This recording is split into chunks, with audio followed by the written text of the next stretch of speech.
গণভোটের রায় না মানলে বিএনপি সরকারকে অবৈধ সরকার বলা শুরু করব, আসিফ মাহমুদ বলছেন। যার এপিএস হচ্ছে দেশ ত্যাগে নিষেধাজ্ঞা আছে, তার বক্তব্য কি? গণভোটের রায় না মানলে বিএনপি সরকারকে অবৈধ সরকার বলা শুরু করব। এটা কি বলা হয়নি? নির্বাচনে জাল জালিয়াতির কথা বলা হয়নি?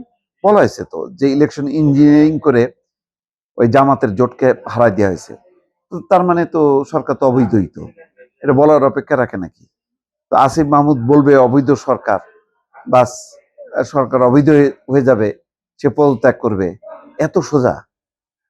এখনো সেই তারা ওই যে 5ই আগস্টের স্বপ্নে বিভোর আছে, কিন্তু নিচ থেকে যে অনেক কিছু সরে গেছে সেটা তো মনে রাখছে না। এখনো ভাগ্য ভালো যে যেমন নেপালে বালেন্দ্র শাহ নতুন প্রধানমন্ত্রী, ক্ষমতা এসে কিন্তু পরের দিনই প্রধানমন্ত্রী অলি শর্মা এবং স্বরাষ্ট্রমন্ত্রী অ্যারেস্ট করে ফেলছে।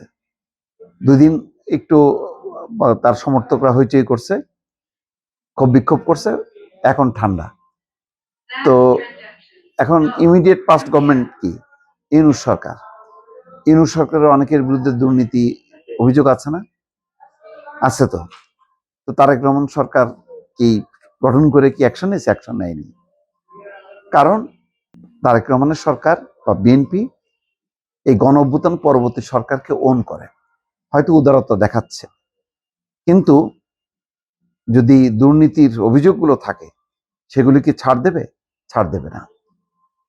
আর সবচেয়ে বড় কথা হলো, গণভোটের রায় আজকে স্বরাষ্ট্রমন্ত্রীর বক্তব্য শুনছিল, তারা বলছে যে তারা জুলাই সনদের যে মূল নির্যাস, তার প্রতিটা বিষয়, প্রতিটা বাক্য তারা ইমপ্লিমেন্ট করবে, কিন্তু সেটা হইতে হবে সংসদের মাধ্যমে।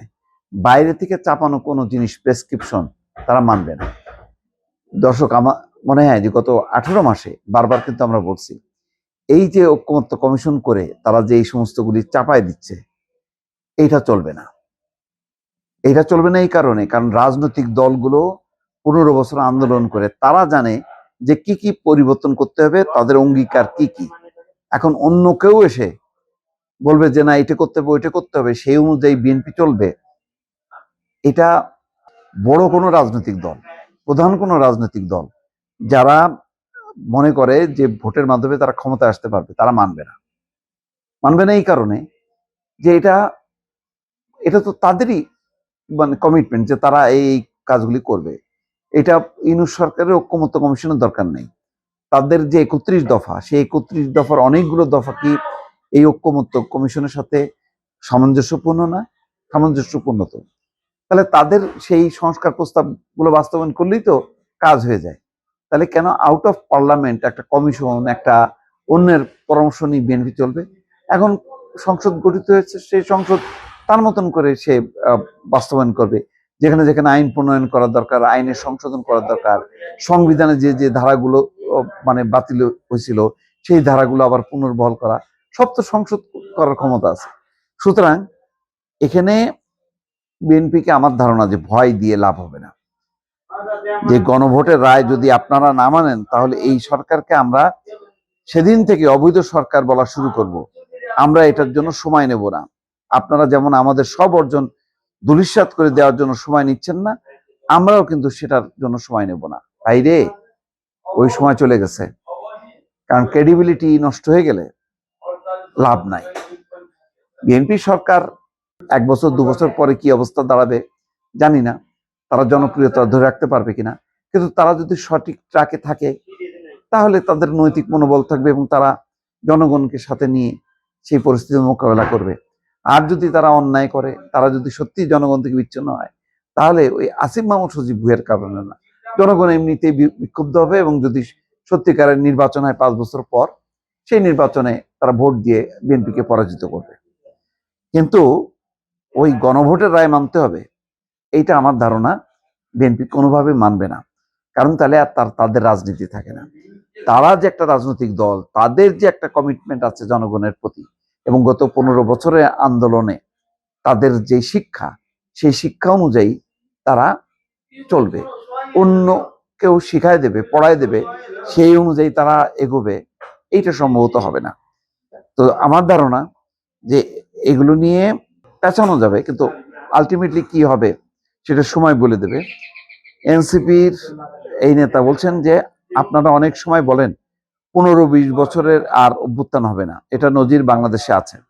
বাংলাদেশে যখন 69-এর অর্জনটা রক্ষা করা যায়নি, 71-এর মুক্তিযুদ্ধ হয়েছে, 24-এর অর্জন রক্ষা করা না গেলে আবার 26-27-এও এইরকম কোনো ঘটনা ঘটে যেতে পারে। অত সোজা না, বছরে বছরে গণঅভ্যুত্থান হয় না। সবচেয়ে বড় কথা হলো একটা রাজনৈতিক শক্তি, আওয়ামী লীগও একটা রাজনৈতিক শক্তি ছিল, কিন্তু তার এত চূড়ান্ত অধঃপতন হয়েছিল বলে গণঅভ্যুত্থান সফল হয়েছে। কিন্তু বিএনপি তো গত 15 বছর কোনো অন্যায় করেনি, আন্দোলন করছে গণতন্ত্রের জন্য। সুতরাং বিএনপিকে তুড়ি মেরে এই আগামী বছর 26 বা 27-এ তাকে ফেলাই দেওয়া যাবে, এগুলি হলো বাত কি বাত। এগুলি মানে কি বলবো, মানে কথার কথা, মানে এর কোনো আদৌ কোনো ভিত্তি আছে কিনা এটা এখন জনগণই সবচেয়ে বড় কথা বিবেচনা করবে। মূল কথা যেটা বোঝা যাচ্ছে যে ওই এনসিপির যেটা বলার চেষ্টা করে যে তারা এই জুলাই সনদ বা গণভোট এটাকে তারা ওন করে তারা চায় যে এটা অনুযায়ী সরকার চলুক, কিন্তু সেই অনুযায়ী সরকার চলবে না। কিন্তু সরকার এটাও সত্য যে তারা জুলাই গণঅভ্যুত্থানের যে অঙ্গীকারগুলো, সেই অঙ্গীকারগুলো তারা তাদের রাজনৈতিক দৃষ্টিভঙ্গি অনুযায়ী বাস্তবায়ন করবে। এইটা ঐক্যমত্য কমিশনের সুপারিশ অনুযায়ী তারা চলবে না, এটা মোটামুটি পরিষ্কার দর্শন।